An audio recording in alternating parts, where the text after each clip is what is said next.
Здорово, как всегда, welcome to the самый пиздатый геймерский канал Вадич Аурус Фантом Elite Rockstrix Gaming RGB+. И я понимаю, что кто-то мог удивиться, увидев, по какой игре я выкатил видос. Согласен, нестандартный, ведь DayZ это все-таки онлайн-выживалка в открытом мире, а не сюжетная игра, но у меня есть оправдание. Сидел я, пердел, короче, листал топ-100 Стима, чтобы посмотреть, во что там молодежь играет, и наткнулся на вот это чудо, которое у меня пылится в библиотеке уже хрен знает сколько лет. Увидев такой нихуйский онлайн, я все-таки решил залететь и посмотреть на все более окрепшими мозгами, потому что когда-то в детстве у меня был довольно плачевный игровой опыт. Ща расскажу, let's go.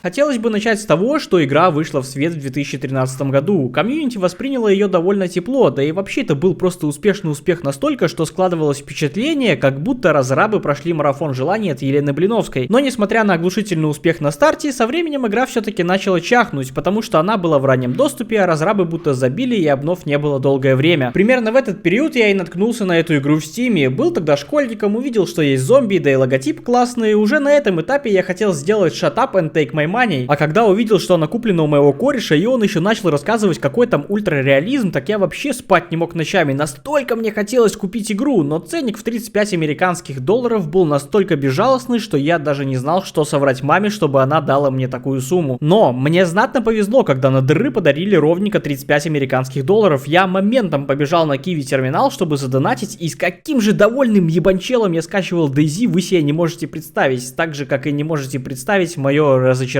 после игры. 19,1 часов, 18 из которых мы пытались найти друг друга с корешем, потому что в игре нет нормального пати, и еще час находили гнилые фрукты, пили с колонки и блевали. А оставшиеся 10 минут я недавно тестил, как игра будет себя чувствовать на моем корыте. Кстати, на киберспортивных настройках можно и на калькуляторе играть. В общем, было настолько весело, что игра была успешно дропнута в окно, но через время, спустя несколько миллионов лет, наступил 2018 год, и в один прекрасный день игра выходит из затишья в релиз. Ага, размечтались, уёбки. Да я вас еще всех переживу.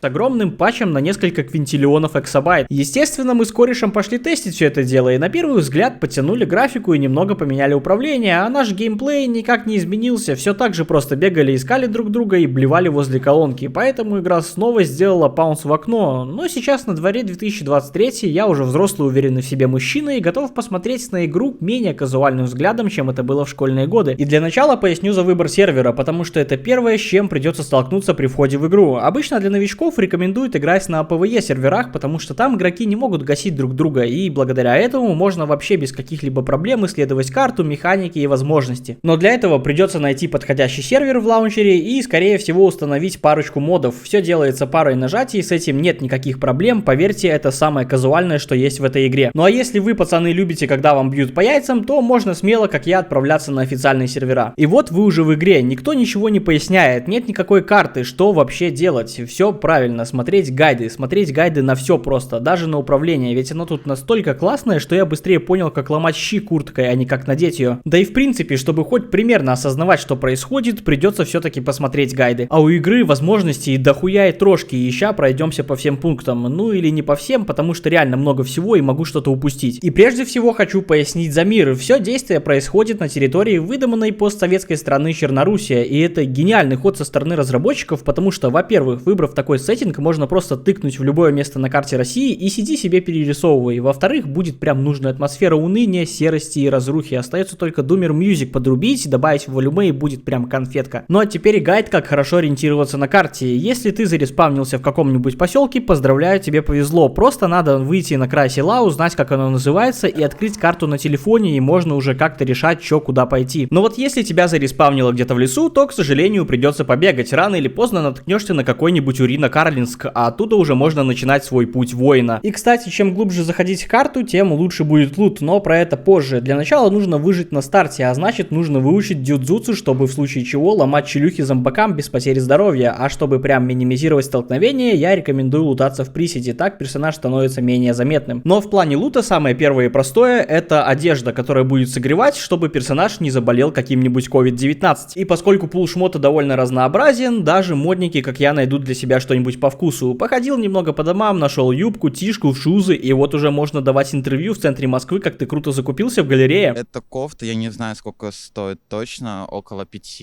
Получается, если зубная щетка в виде члена, то когда ты чистишь зубы, ты Берешь зайчику каждый день с утра пораньше. девушку ищешь или парня? Парню.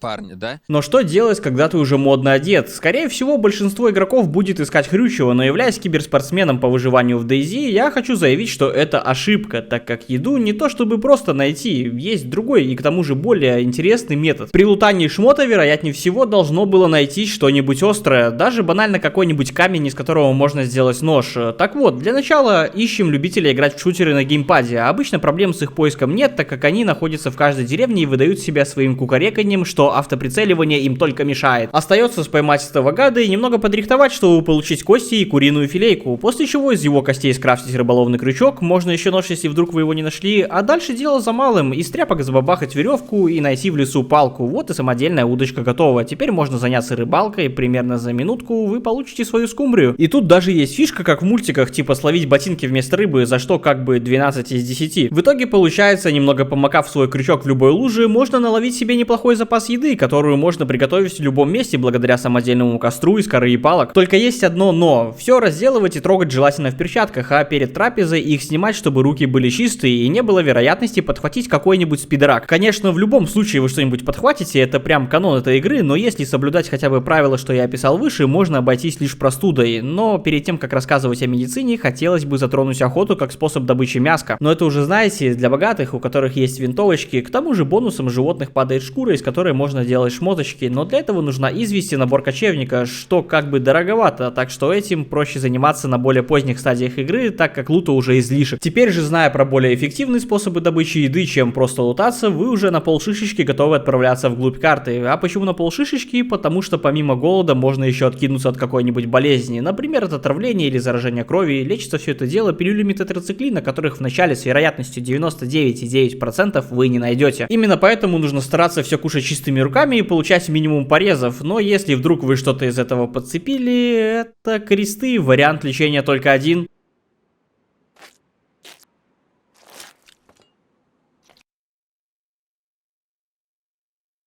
Есть еще простуда, но она самая безобидная, почти ни на что не влияет. Подхватить можно долго бегав или под дождем, если периодически не отжимать шмотки. На простуду можно даже не обращать внимания, времени будет предостаточно, чтобы забежать поглубже и вылечить недуг витаминками или водкой. Водкой будет поэффективнее, у меня на работе ни один алкаш даже ковидом не заболел, так что метод действенный, разрабы определенно что-то знают. Ну и помимо болезней и лекарств, существует еще такая штука, как физраствор, который помогает восстанавливать кровь, и непосредственно набор для переливания крови. Если вдруг у вашего кореша кровь решила выйти из лобби, можно его спасти, ну или убить, если у вас не совпадает группа крови. Конечно же, не стоит забывать еще о шине в случае перелома и о таких приятных штуках, как стимуляторы по типу обкололся витамином С, и ты становишься Форест Гампом в его лучшие годы. И вот уже с этими знаниями можно смело отправляться глубже в карту. И что же дальше, спросите вы? Что там, в глубине? Какова цель? А я вам скажу, все зависит от вашей фантазии. Можете лутать разные военные базы, ядовитые зоны, подбирать лучшие пушки, лучшую снарягу и пвпшиться с другими игроками, ну или убегать от них, как я. Еще можно рассмотреть такой вариант. Ты уже полностью залутан и идешь в начало карты кошмарить пацанов, что только начинают развиваться. Но запомните, те, кто так делает, это те самые люди, которые все портят на любой вечеринке. Ни в коем случае не осуждая таких ребят, бог им судья. В общем, это один из вариантов досуга. Еще можно искать и собирать тачки. Честно признаюсь, ни одной не нашел, даже юзал интерактивную карту, а их просто не было на месте. Видимо, решили покинуть сервер, но что-то я про них знаю. Например, что собрать их смогут только выпускники автомеханической хабзы имени Высоцкого, какие-то радиаторы, еще чтобы они работали, их надо заливать водой, непонятные свечи, если что, не которые в попу вставляются, а свечи зажигания я имел в виду, аккумулятор, да в конце концов может не хватать колес, а без торцевого ключа их не поставить. Но зато если все сделать, то супер комфортно получается. Сел такое в свое гоночное кресло, включил зажигание, завелся, газанул, воткнул передачу и поехал хоть на край света. Ну и третий вариант, на счастье, довольно ламповый. Если вдруг вы человек хозяйственный, любите каждое лето проводить на даче с грядками и строительством строительством той игре есть что предложить в виде постройки своей базы и разведения своего хозяйства. И можно высадить такие грядки, что все дачники обзавидуются и будут кипятком писать. Но если для строительства нужно довольно много инструментов, то для грядки будет достаточно семян или картошки или чего-нибудь подобного, плюс лопата, плюс бутылка воды и готово. Это, кстати, тоже можно использовать для раннего выживания, но, как по мне, такое себе. Без удобрения все очень долго растет, причем настолько долго, что я успел где-то час полутаться, потом меня убил чел, я возродился где-то поблизости, прибежал обратно, а оно до сих пор не дало плодов никаких. Так что удобрение must have, потому что возможность какать на грядке еще не добавили. В общем, я думаю, вы поняли, что есть чем себя занять, и это я еще описал все довольно абстрактно. В игре все выполнено, скажем так, более симуляторно, прямо до мелочей. Например, даже в рыбалке недостаточно сделать удочку, нужно еще накопать червей, повесить все на крючок и только потом ловить рыбку, ну или сапоги. Лично я считаю, что вот эта симуляторность очень сильно влияет на атмосферу, на вовлеченность в геймплей. Это все интересно смотреть, изучать, пробовать. И если сказать кратко, то реально появляется ощущение, что ты не просто угораешь с игры, а реально пытаешься выжить любой ценой. А какой прилив адреналина случается, когда сталкиваешься с другим игроком, особенно залутанным, это не описать словами. Короче, даже соло играть интересно. А что если вы хотите поиграть с корешем? Это тоже, конечно, возможно, но, к сожалению, разрабы до сих пор не сделали нормальную систему пати. Придется все же поискать друг друга. Оно друзей вроде как респавнит рядом, но, возможно, мне показалось, потому что у нас с корешем так было только при первом заходе на сервак. Последующие возрождения уже были хер просышь как. А что касаемо игры с другом, то очевидно, что вместе веселее в любой игре, но в случае с DayZ долго бежать в одну сторону может немного наскучить, а вот с другом оно будет ощущаться как долгий, ламповый и приятный поход под приятную лесную атмосферу, а потом вы дойдете до города, начнете стрелять по зомби, вас больных и хромых убьют, и вы расстроитесь, что придется искать друг друга снова. В итоге что? Сначала я хотел сделать видос в духе худшая трата $35, но потихоньку разбираясь в игре, она начала меня увлекать, и мое мнение кардинально поменялось. Правда, все равно, по моему мнению, в игре есть недочеты. Например, я считаю, что нужно добавить больше лута на стартовых локациях, чтобы была хоть какая-то возможность лечить болезни и не умирать по случайности, потому что тир 1 больницы просто пустые. Еще я бы некоторым предметам увеличил время износа, потому что когда, допустим, ножом добываешь кору, его износ просто улетает в космос. Ну и, конечно же, сделать так, чтобы друзья респавнились всегда поблизости на старте игры. Вот тогда игровой процесс станет в разы комфортнее, и уже меньшее количество людей будет ее дропать, даже не разобравшись. Ну, в принципе, и все. Чем я хотел поделиться, я поделился. В целом, мне игра понравилась и увлекла. Если вдруг за такой долгий период тут кто-то остался, то от души благодарю за поддержку. Вы лучшие. А я уже приступаю к новому видосу, потому что нельзя запускать, а то я совсем плохой стал. До встречи в следующем видосе.